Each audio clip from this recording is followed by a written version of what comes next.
नमस्कार दोस्तों, कैसे हैं आप लोग। आज हम लोग नंबर सिस्टम के बारे में बात करेंगे। नंबर सिस्टम एसएससी और रेलवे से रिलेटेड बहुत सारे एग्जामिनेशन में आते हैं और इसका बहुत ही महत्वपूर्ण रोल है। सबसे पहले नंबर सिस्टम के बारे में हम लोग जान लेते हैं कि यह कौन कौन से एग्जाम में किस तरह से पूछा जाता है और क्या इसका महत्व है। सबसे पहले एसएससी एग्जामिनेशन के बारे में जान लेते हैं। एसएससी में सीजीएल एग्जामिनेशन होता है, फिर इसके बाद सीएचएसएल एग्जामिनेशन जो 10+2 लेवल पे होता है, सीजीएल एग्जामिनेशन ग्रेजुएशन लेवल पे होता है। इसी तरह से सीपीओ एग्जामिनेशन होता है और एक होता है एमटीएस एग्जामिनेशन। ठीक है, तो इन सब में जो रोल है आप समझिए कि पीटी एग्जामिनेशन में लगभग 2 क्वेश्चन के आसपास पूछे जाते हैं, कभी 1 क्वेश्चन कभी 2 क्वेश्चन। इसी तरह से अगर मेंस क्वेश्चन की बात करें तो 3 से 4 क्वेश्चन पूछ लेते हैं, कभी कभी 5 क्वेश्चन भी आ जाता है। बहुत महत्वपूर्ण रोल है इसका, कभी कभी 5 भी पूछ देगा, 3-4 तो डेफिनेटली पूछेगा। इसी तरह से, और ये आउट ऑफ 100 है और ये आउट ऑफ 25 की बात कर रहा हूँ मैं। ठीक है, इसी तरह से जो सीएचएसएल एग्जामिनेशन है, सीएचएसएल एग्जामिनेशन में भी लगभग 2 क्वेश्चन पूछे जाते हैं। इसमें मेंस तो होता नहीं है मैथ से रिलेटेड। सीपीओ एग्जामिनेशन, इसमें भी लगभग 3 क्वेश्चन तो पूछ ही लिए जाते हैं। ठीक है, ये 3 क्वेश्चन पूछ लिए जाएंगे 50 क्वेश्चन में से। क्लियर। इसी तरह से एमटीएस में भी लगभग 2 से 3 क्वेश्चंस पूछ लिए जाते हैं। ठीक है, ये भी एक तरह से 25 क्वेश्चन में पूछे जाते हैं 2 क्वेश्चन। तो ये एसएससी का खाका है कि इस तरह से पूछा जाता है, यानी मान के चलिए एवरेज कि 3 क्वेश्चन जो है वो पूछ ही लिया जाता है, 3 क्वेश्चन आता है नंबर सिस्टम से। इसी तरह से जब रेलवे की बात करें हम, रेलवे एग्जामिनेशन में बहुत तरह का एग्जामिनेशन होता है। एक एनटीपीसी वाला एग्जामिनेशन है जो अभी शायद होने वाली है। एनटीपीसी के बाद फिर उसके बाद टीटी एग्जामिनेशन भी होता है, ग्रुप डी एग्जामिनेशन होता है। इन सभी मैं सबका निचोड़ बता रहा हूँ कि एनटीपीसी एग्जाम हो गया या ग्रुप डी एग्जामिनेशन हो गया या इसके अलावा और भी एग्जाम, या कभी कभी इंजीनियरिंग बेस पे जो पूछा जाता है या एग्जामिनेशन लिया जाता है उसमें भी इसका रोल है। तो वहाँ पर लगभग 100 क्वेश्चंस पूछे जाते हैं। तो 100 क्वेश्चन में सारे जीएस वगैरह सब रहते हैं, लेकिन मैथ्स में लगभग मैथ और रीजनिंग मिला करके लगभग 30 से 40 क्वेश्चन तो पूछे ही जाते हैं। तो नंबर सिस्टम का जो रोल है वो कहीं ना कहीं आपको एक तरह से रीजनिंग में भी हेल्प करेगा, अगर नंबर सिस्टम का नॉलेज अगर आपको अच्छे से है तो ये रीजनिंग में भी दखल देता है। और अगर नंबर सिस्टम रेलवे एग्जामिनेशन की बात करें तो लगभग 3 से 4 क्वेश्चन तो यहाँ भी पूछ ही लिया जाता है। ठीक है, तो लगभग आप एक तरह से देख लीजिए कि एनटीपीसी में भी 40 क्वेश्चन अगर पूछता है, वहाँ 4 क्वेश्चन अगर आपका नंबर सिस्टम से है, इसका मतलब 10% क्वेश्चन पूछ रहा है। तो काफ़ी रोल है एग्जामिनेशन क्रैक करने में।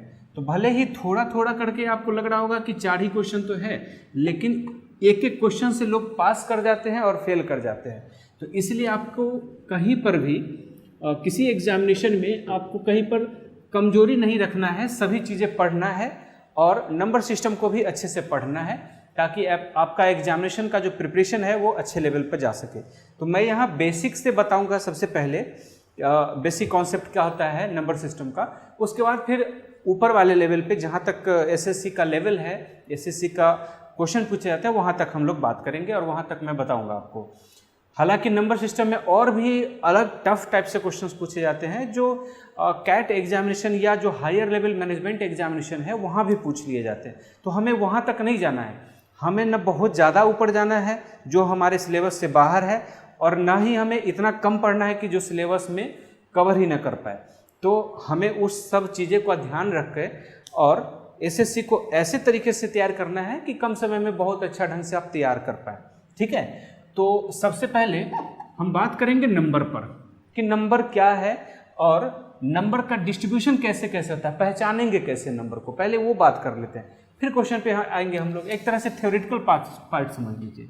अब जैसे मान लीजिए कि एक नंबर है, ठीक है, नंबर फैमिली में नंबर मान लीजिए कि एक तरह से ये सबसे बड़ा मुखिया है एक तरह से फैमिली का। तो इसके 2 पार्ट हैं। ठीक है, इसके 2 पार्ट हैं।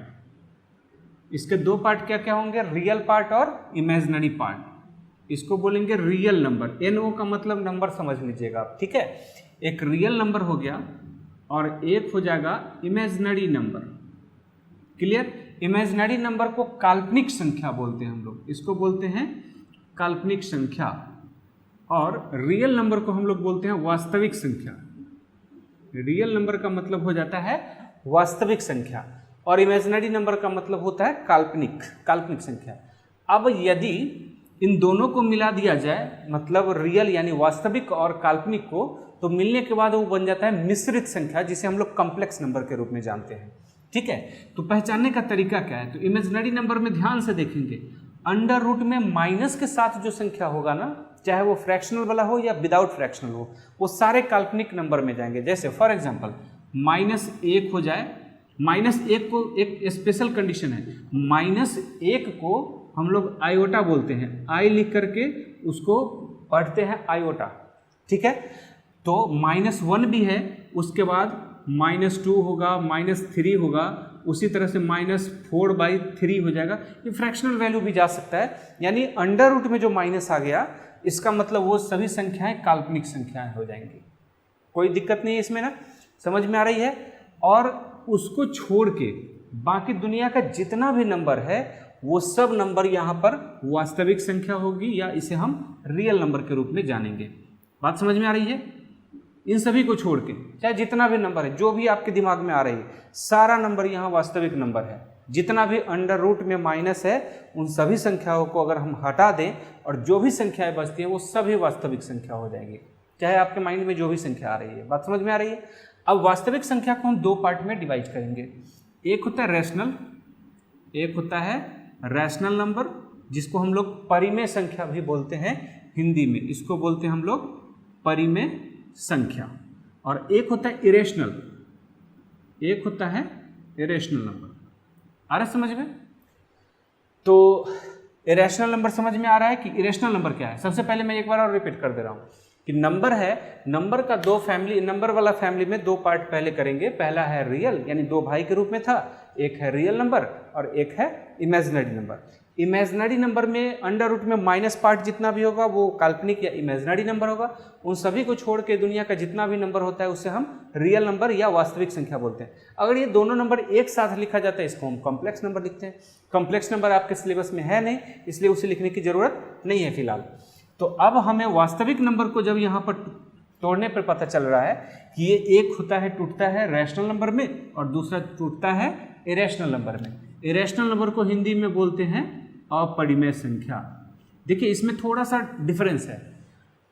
इरेशनल नंबर में वैसा नंबर जो अंडर रूट में हो, वैसा नंबर जो अंडर रूट में हो, ध्यान से सुनेंगे, वैसा नंबर जो अंडर रूट में हो लेकिन परफेक्ट स्क्वायर ना हो। मतलब कि √3 हो जाएगा, √5 होगा, लेकिन √4 नहीं होगा, क्योंकि √4 है, √4 का वैल्यू 2 होता है, तो वो 2 रैशनल नंबर में आ जाएगा। बात समझ में आ रही है? परफेक्ट स्क्वायर छोड़ के। तो √9 अगर लिखते हैं अगर हम इरेशनल नंबर में, तो वो इरेशनल नहीं होगा, क्योंकि √9 का वैल्यू 3 होता है, जो कि हम रैशनल नंबर में आएगा। यानी एक तरह से मान के चलिए कि वैसा नंबर जो मतलब परफेक्ट स्क्वायर ना हो और अंडर रूट में हो। बात समझ में आ रही है? तो ये सब इरेशनल नंबर होगा, और ये फ्रैक्शनल वैल्यू भी हो सकता है, 4/5 भी हो सकता है। बात समझ में आ रही है? अब देखिए इमेजिनरी और इसमें इरेशनल नंबर में दोनों में क्या फ़र्क है? ये भी रूट में होता था, ये भी रूट में होता था, लेकिन इमेजिनरी नंबर माइनस में रूट में होता था, और जो इरेशनल नंबर है वो प्लस में रूट में, इसमें माइनस में नहीं होगा। जैसे अगर इसके अंदर में माइनस करेंगे ना, ये इरेशनल नंबर नहीं रह जाएगा, तब यह इमेजिनरी नंबर में चला जाएगा, इस फैमिली में चला जाएगा। बात समझ में आ रही है? तो एक तो पहला ये हुआ, और इसका होगा नॉट वेल डिफाइंड, मतलब ये वेल डिफाइंड नहीं है। जैसे ये एक तरह से डिसमल के रूप में भी आ जाएगा, जैसे 3 लिख दिया हमने, 4 1 2 5 6 2 3 7, इसमें आपको कोई पैटर्न नजर आ रहा है? कोई पैटर्न नहीं नजर आ रहा है। इसका मतलब ये इरेशनल नंबर हो गया, यानी कि 4 1 2 5 2 फिर 6 3 7, मतलब कोई पैटर्न ही पता नहीं चल रहा है, तो ये भी एक तरह से इरेशनल नंबर होता है। बात समझ में आ गई है? अब यहाँ पर ये ध्यान रखना है कि रैशनल नंबर क्या है। तो इन सभी को छोड़ के बाकी जितने भी नंबर्स आ जाएंगे, ये सब परिमेय संख्या होंगे या रैशनल नंबर, जिसे हम P/Q के रूप में लिख सकते हैं, जहां Q is not equal to 0, जहां पर Q जो है वो 0 के बराबर नहीं होगा। जैसे फॉर एग्जांपल जैसे 1, 2, 3 या 4/5, ये सब रैशनल नंबर होंगे। बात समझ में आ गया? ये सब रैशनल नंबर होंगे, चाहे -2 हो जाए, -3 हो जाए, कोई फर्क नहीं पड़ता है। ये सब जो है वो रैशनल नंबर में आ जाएंगे। और इधर -√3 भी कर देंगे तब भी रैशनल नंबर ही होगा, क्योंकि रूट के अंदर है। रूट के अंदर पॉजिटिव आना चाहिए, और रूट के अंदर नेगेटिव आ जाएगा तो वो चला जाएगा इमेजिनरी में। बात समझ में आ रही है? और यहाँ पर पॉजिटिव नंबर में यह परफेक्ट नंबर यानी कि होल नंबर के रूप में हो जाए, यानी कि एक तरह से 2 हो जाए, 3 हो जाए, 2.5, 3, 3.25 ये सब नहीं होना चाहिए।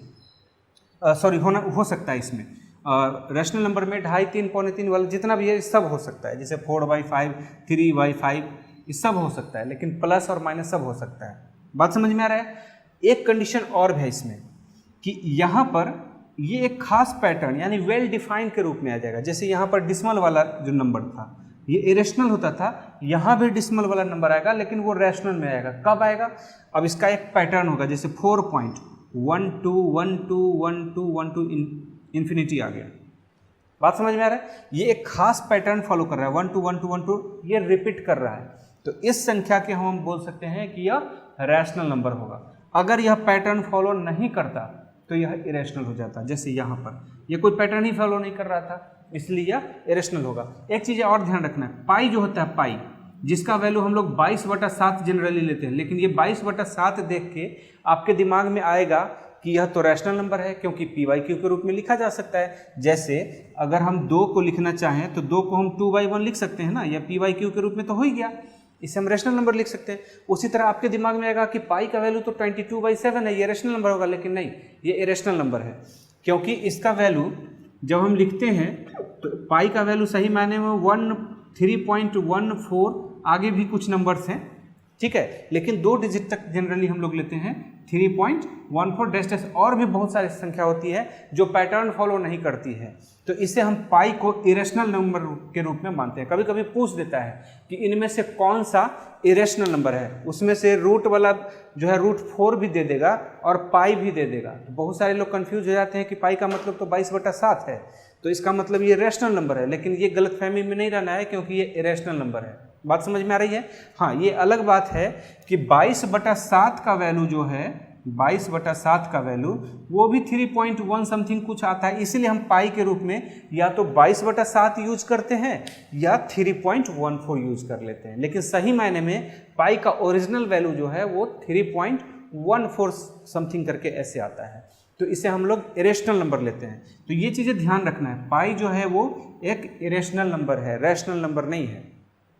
और रैशनल नंबर में p/q के रूप में लिखा जा सकता है, जिसको q जो है बाई में वो इज नॉट इक्वल टू 0, यानी वह 0 के बराबर नहीं होगा। यानी कि फॉर एग्जांपल आप अगर कहें कि 2/0 तो ये तो इन्फिनिटी हो गया, तो ऐसे नहीं लेना है, यानी q वाला जो पोर्शन है, डिनोमिनेटर वाला पोर्शन है, वो 0 नहीं होना चाहिए। बात समझ में आ रहा है?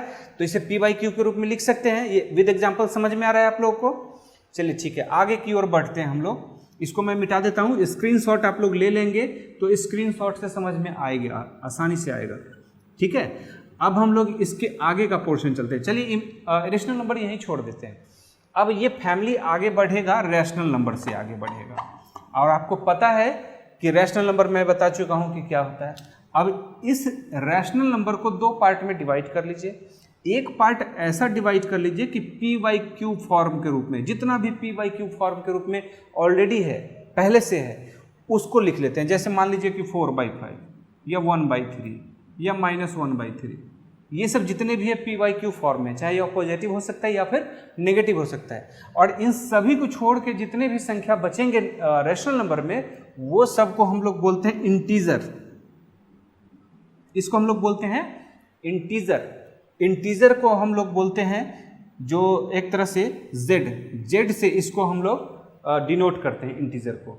बात समझ में आ रहा है? रैशनल नंबर को q से डिनोट करते हैं और रियल नंबर को r से डिनोट करते हैं, ये भी बात जान लेना है। इंटीजर हो गया एक तरह से।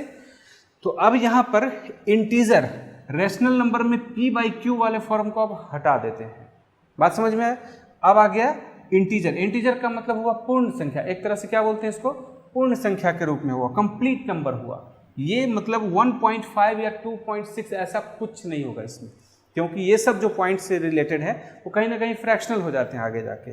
तो इंटीजर का मतलब हुआ कंप्लीट नंबर, पूर्ण संख्या, इसको बोलेंगे हम लोग पूर्ण संख्या, पूर्णांक भी बोलते हैं इसको। तो चलिए इसको पूर्णांक बोल देते हैं, पूर्णांक हो गया। बात समझ में आ गया? पूर्णांक का मतलब होता है जो पूर्ण अंक हो, मतलब कटा छटा कहीं ना हो। तो इसको हम लोग माइनस इन्फिनिटी से लेकर के -1, 0, 1, 2 से लेकर के इन्फिनिटी तक जितना भी संख्या हुआ ये सब इंटीजर में होता है। जैसे -2, -3, -4, 2, 3, 4, 5 जितने भी संख्या होंगे ये सब इंटीजर होंगे, जो गिनती की संख्याएं हैं। जैसे हम लोग काउंटिंग करते हैं 1, 2, 3, 4, 5, 6 और माइनस में अगर इसी को काउंट कर लीजिए, ये सारी संख्याएं इंटीजर होगा। हम लोग काउंट करते हैं तो 1, 2, 3, 3.5, 3.6 ऐसे तो काउंट नहीं करते हैं ना, हम काउंट करते हैं 1, 2, 3, 4, 5, 6, मतलब ये पूर्ण संख्या के रूप में काउंट करते हैं। तो वही इंटीजर होता है जो हम लोग काउंटिंग करते हैं, गिनती का संख्या जिसको हम लोग बोल सकते हैं। तो ये सब पूर्ण संख्या होता है। बात समझ में आ गया? अब यहाँ बात आती है पूर्ण संख्या के बाद, यानी इंटीजर के बाद क्या बात आती है। चलिए जगह कम है इसलिए मैं इसको मिटा दे रहा हूँ इधर वाले को, वैसे इसका भी ज़रूरत अब नहीं है, समझना था वो मैं पहले बता चुका हूँ। और पीछे वीडियो देख करके फिर से चाहे तो रिपीट करके आप समझ सकते हैं, और वीडियो जरूर इसको पॉज कर ले और पॉज करके स्क्रीनशॉट ले ले, ठीक है। स्क्रीनशॉट लेने के बाद क्या होगा ना कि आपके पास एक मटेरियल के रूप में, स्टडी मटेरियल के रूप में आ जाएगी। अब यहाँ समझिए पूर्णांक, पूर्णांक को मैं यहाँ लिख रहा हूँ कि पूर्णांक यानी इंटीजर। अब इंटीजर का क्या पार्ट हो सकता है? इंटीजर जो है, अब इस इंटीजर का भी हम अलग अलग डिस्ट्रीब्यूशन करते हैं, ठीक है। एक कर लेते हैं 0, 0 को बीच में डाल देते हैं, 0 को बीच में डाल देते हैं, और एक हो गया नेगेटिव नंबर और एक हो जाएगा पॉजिटिव नंबर। तो अब इधर हम लोग नेगेटिव नंबर ले लेते हैं, यानी ऋणात्मक संख्याएं, ऋणात्मक संख्याएं, और इसको हम लोग ले लेते हैं पॉजिटिव नंबर्स, इसको लोग लिख लेते हैं हम लोग धनात्मक संख्याएं। बात समझ में आ रही है? ऋणात्मक संख्याएं में माइनस इन्फिनिटी से लेकर के और यह -1 की तरह जाएगा। आ रहा समझ में? माइनस इन्फिनिटी यानी गिनती के रूप में माइनस वाला जितना भी है वहां से शुरू करके आएंगे और -1 तक जाएगा। 0 तो बीच में हमने कर दिया, पॉजिटिव नंबर जो शुरू होगा ये 1, 2, 3 से लेकर के इन्फिनिटी। अब ये एक तरह से ऋणात्मक का उल्टा हो गया, पॉजिटिव नंबर 1, 2, 3, 4, 5 से लेकर के इन्फिनिटी। यही 1, 2, 3, 4, 5 को हम लोग बोलते हैं नेचुरल नंबर, ठीक है। इसी को हम लोग बोलते हैं प्राकृत संख्याएं। प्राकृत संख्या बहुत लोगों को समझ में नहीं आता है, तो ये चीज़ें मैं बोल जो रहा हूँ ये जरूर आप याद रखेंगे, क्योंकि इसकी जो महत्ता है या मान लीजिए इसका जो यूज हम लोग क्वेश्चन में आगे करेंगे।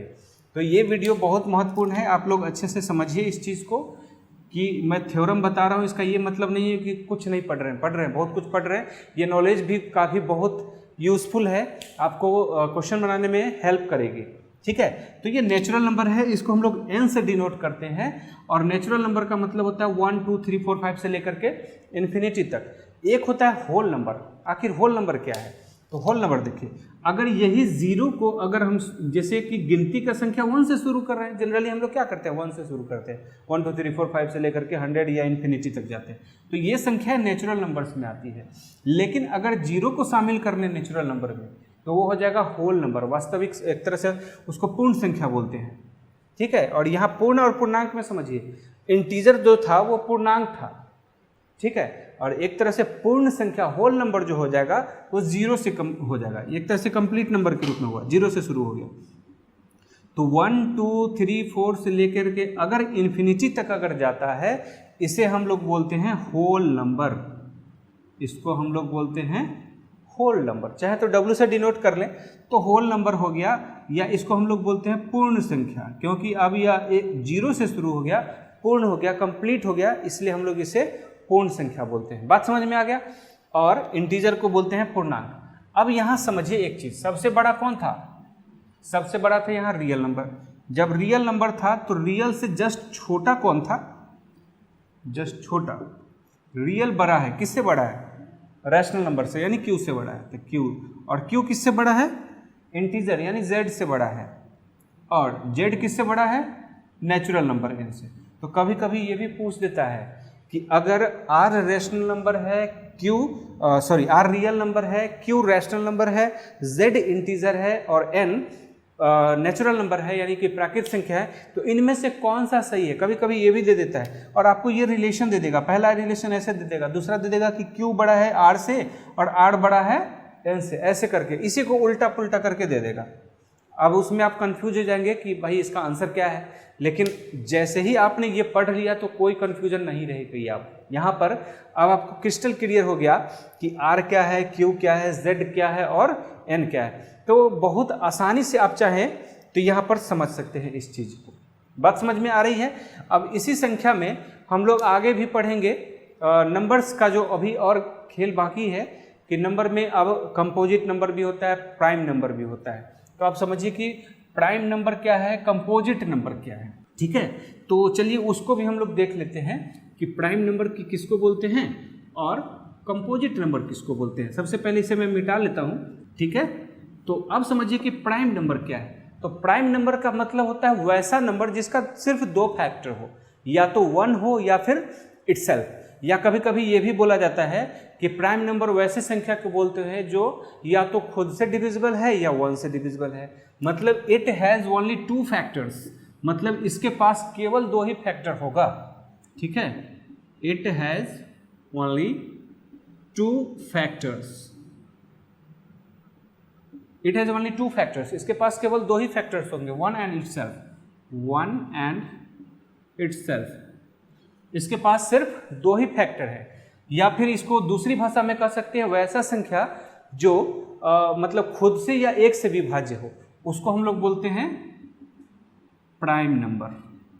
2 फैक्टर तो होना ही चाहिए, ना 2 से कम ना 2 से ज़्यादा। हिंदी में इसको क्या बोलते हैं, हिंदी में इसको बोलते हैं रूढ़ संख्या, या कहीं कहीं इसको अभाज्य संख्या भी बोलते हैं, जिसका भाज्य ना किया जा सके, ठीक है। इसको हम लोग बोलते हैं अभाज्य संख्या या रूढ़ संख्या हिंदी में, और इंग्लिश में बोलते हैं इसको हम प्राइम नंबर। बात समझ में आ गया। अब देखिए प्राइम नंबर क्या है।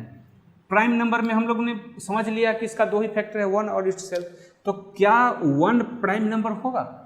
नहीं होगा। क्यों नहीं होगा? क्योंकि रूल के हिसाब से बोलता है कि यह 1 से विभाज्य होता है। 1 तो खुद ही है, 1 भी खुद है और 1 से है, तो इसका 1 ही फैक्टर हुआ ना, 2 फैक्टर नहीं हुआ।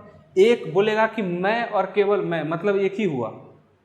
अब कहीं अगर बोलेंगे किसी दोस्त को कि हम 2 लोग जा रहे हैं, मैं जा रहा हूं और केवल मैं ही जा रहा हूं, इसका ये मतलब नहीं हुआ कि 2 आदमी जा रहे हैं, 1 आदमी जा रहा है।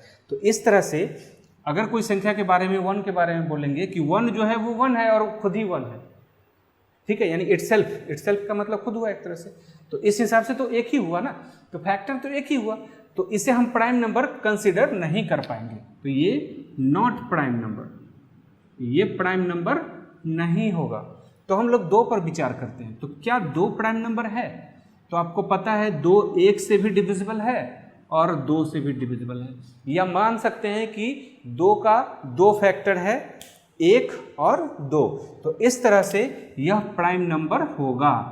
और प्राइम नंबर होने के साथ साथ ये पहला प्राइम नंबर भी है। 2 जो है वो पहला प्राइम नंबर है, या इसे हम बोल सकते हैं स्मॉलेस्ट प्राइम नंबर, या इसे बोल सकते हैं वैसा नंबर, इकलौता ऐसा नंबर है जो सम संख्या है, सम संख्या है और प्राइम नंबर है। सम और विषम तो आप लोग को अच्छे से पता होगा कि जो संख्या यूनिट प्लेस पे एक तरह से 0, 2, 4, 6, 8 हो जाए, या वह संख्या जो 2 से विभाज्य है वो सम संख्या है, और जो 2 से विभाज्य नहीं है वो विषम संख्या है।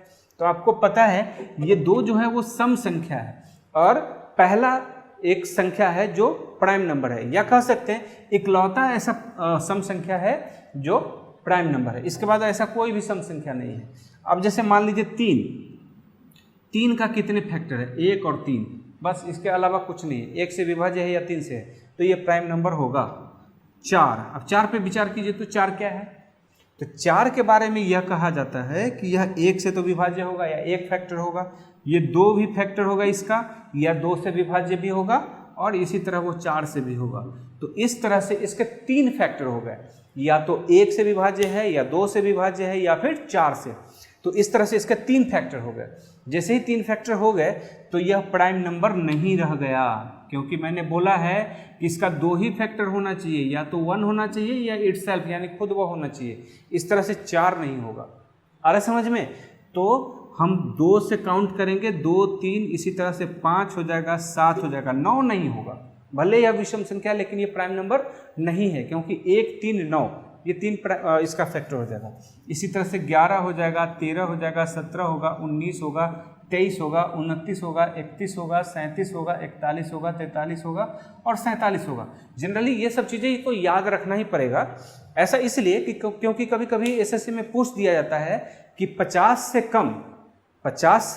कम यानी कि शुरू से लेके 50 से कम, या बोल देगा कि 50 से छोटी सभी अभाज्य संख्या का औसत निकालिए, ऐसा भी दे देता है। तो वहाँ इसका कोई रूल नहीं है, आपको सभी संख्याओं को जोड़ना पड़ेगा, ऐड करना पड़ेगा और जितनी भी संख्या है उसको डिवाइड करना पड़ेगा। एक बार बिहार एसएससी में क्वेश्चन भी पूछ चुका है कि 50 से कम सभी प्राइम संख्या यानी 50 से कम सभी अभाज्य संख्याओं की कुल कितनी संख्या है, तो 15 है। टोटल कितने हैं? 15 है। जैसे देखिए 1, 2, 3, 4, 5, 6, 7, 8, 9, 10, 11, 12, 13, 14, 15, तो टोटल जो संख्या है वो 15 है। ये भी एक तरह से साथ साथ हम लोग नॉलेज की बात कर रहे हैं, एक तरह से कॉन्सेप्ट पढ़ रहे हैं, लेकिन साथ साथ इसके बेसिक कॉन्सेप्ट से जो क्वेश्चंस पूछे जाते हैं वो भी आप लोग समझ रहे हैं साथ साथ। तो अब इसका एवरेज निकाल लेंगे। तो एवरेज का मतलब क्या होता है कि इन सब को प्लस करना है और जितनी संख्याएं होती है उससे हमको डिवाइड करना पड़ता है। तो ये सब हो गई प्राइम नंबर्स, बात समझ में आ गई। अब आगे आता है कंपोजिट नंबर। कंपोजिट नंबर क्या होता है? तो अब कंपोजिट नंबर समझिए, या उसको हम लोग एक तरह से भाज्य संख्याएं बोल सकते हैं, ठीक है। उसको हम लोग क्या बोलेंगे? भाज्य संख्या या कंपोजिट नंबर। कंपोजिट नंबर या इसको हम लोग बोल सकते हैं भाज्य संख्या। तो भाज्य संख्या क्या होता है? तो इसमें बोलता है कि it has more than 2 factors, यानी 2 से ज़्यादा फैक्टर होना ही चाहिए, ठीक है। 2 से ज़्यादा, 2 से कम नहीं होगा, 2 से ज़्यादा होना चाहिए। इसका मतलब ये हुआ कि जितने भी प्राइम नंबर है वो कंपोजिट नंबर नहीं है, ठीक है। तो यानी 1 तो बिल्कुल नहीं होगा, 1 तो ऐसे ही छाट दीजिए क्योंकि इसका एक ही फैक्टर है। 2 भी नहीं होगा, कट गया। 3 भी नहीं होगा, 4 होगा। क्यों होगा 4? क्योंकि इसके 3 फैक्टर हैं, 1, 2 और 4, 3 फैक्टर है ना। इसमें बोला गया मोर देन 2 फैक्टर्स, मतलब 2 से ज़्यादा हो, मतलब 2 से ज़्यादा का मतलब 3 हो सकता है, 4 हो सकता है, 5, कितना भी हो सकता है। अब कोई फर्क नहीं पड़ता है कंपोजिट में। तो इस तरह से 4 जो हो गया ये कंपोजिट नंबर है, बात समझ में आ गई। 5 नहीं होगा, 6 होगा, क्योंकि 6 का 1, 2, 3 और 6 4 फैक्टर है, बात समझ में आ रहा है। तो 6 होगा। इसी तरह से हम लोग आगे बढ़ते जाएंगे। 7 नहीं होगा, उसी तरह से 8 होगा, 9 होगा, 10 होगा, 12 होगा, 14 होगा, 15 होगा, बात समझ में आ रहा है। अब देखिए, तो इसका ये मतलब हुआ कि पहला कंपोजिट नंबर कितना है? 4 है, पहला कंपोजिट नंबर, या इसको हम लोग बोल सकते हैं स्मॉलेस्ट कंपोजिट नंबर, ठीक है। तो स्मॉलेस्ट कंपोजिट नंबर जो हुआ ये हमारा 4 है, या जो पहला कंपोजिट नंबर है वो 4 है, यानी 4 से शुरू होगा। तो कभी कभी ये कह सकता है क्वेश्चन आपके कॉन्सेप्ट को चेक करने के लिए कि फाइंड द एवरेज, मतलब कि औसत निकालिए। एवरेज ऑफ, किसका एवरेज निकालना है? First composite number and first prime number, मतलब पहले प्राइम नंबर या मान लीजिए कि भाज्य संख्या है, पहले भाज्य संख्या और अभाज्य संख्या का औसत निकालें। तो आपको पहले पता होना चाहिए। बहुत लोग क्या करते हैं कि 1 को ही प्राइम नंबर मान लेंगे, तो हो गया वहीं पर गलत।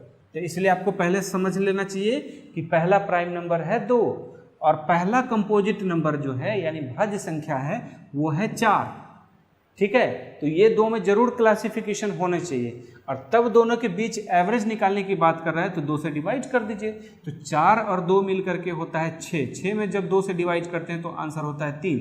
तो ऐसा एकदम सिंपल कॉन्सेप्ट पर भी क्वेश्चंस कभी कभी पूछ लिए जाते हैं, बहुत ही आसान कॉन्सेप्ट है ये एक तरह से। तो कंपोजिट नंबर आपको उम्मीद करता हूँ कि समझ में आ गया होगा, क्लियर है। आगे बढ़ते हैं हम लोग, अब को प्राइम के बारे में बात करेंगे कि को प्राइम नंबर क्या होता है। को प्राइम नंबर, इससे पहले हम लोगों ने प्राइम नंबर के बारे में और कंपोजिट नंबर के बारे में बात किया। अब को प्राइम यानी कि इसको हम लोग बोलते हैं सहभाज्य संख्या।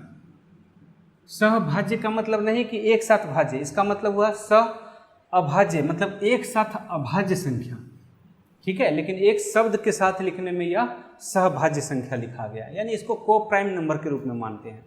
अब देखिए इसमें क्या है, प्राइम नंबर से क्या पता चलता है कि वैसा नंबर यानी कि ए और B is called co prime. पहले इसका डिफिनीशन समझ लेते हैं कि A and B is called co prime number, इसको हम लोग बोलेंगे को प्राइम नंबर इफ है, किस कंडीशन में, if HCF of A and B is equal to 1।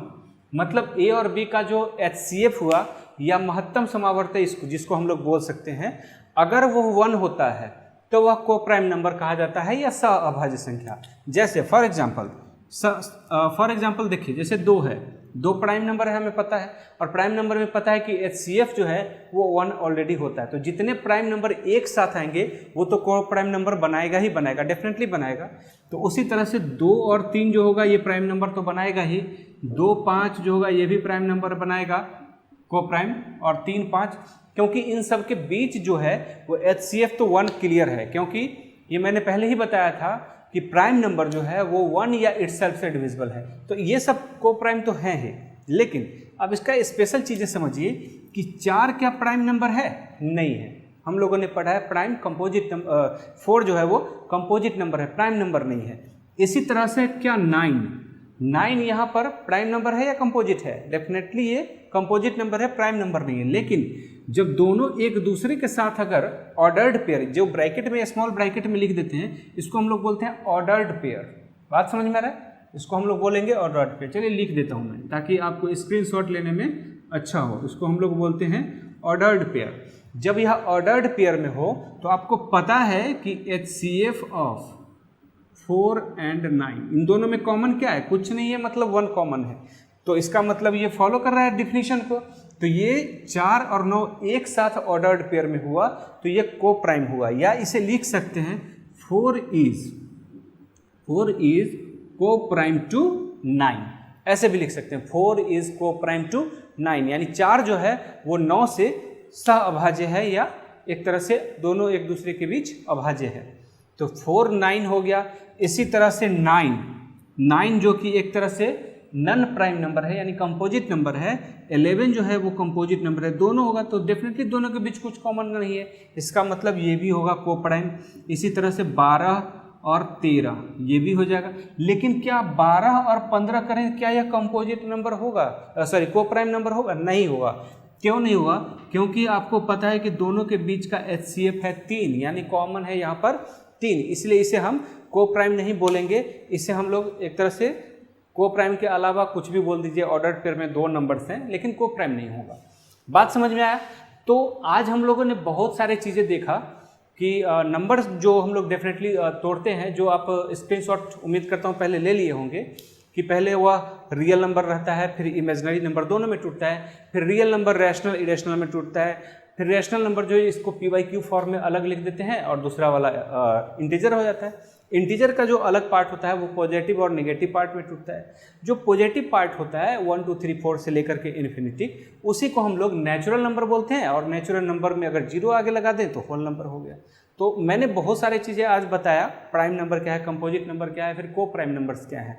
तो ये सारी चीज़ें आपको कॉन्सेप्ट में आपको ध्यान रखना पड़ेगा, और रखिए, डेफिनेटली रखिए, क्योंकि अब जो हम लोग इस क्वेश्चन जो शुरू करेंगे कहीं ना कहीं ये यूज होगा। और जो आज मैंने एग्जाम्पल के साथ बताया तो ये कभी कभी एग्जाम में पूछ भी देता है। तो ये बहुत ही इम्पोर्टेंट चैप्टर है, इसको आप अच्छे से समझिए। आने वाली वीडियो में हम लोग इस बेस पर और भी वीडियो बनाएंगे और नए क्वेश्चंस के साथ आएंगे। ठीक है, तब तक के लिए थैंक यू, धन्यवाद।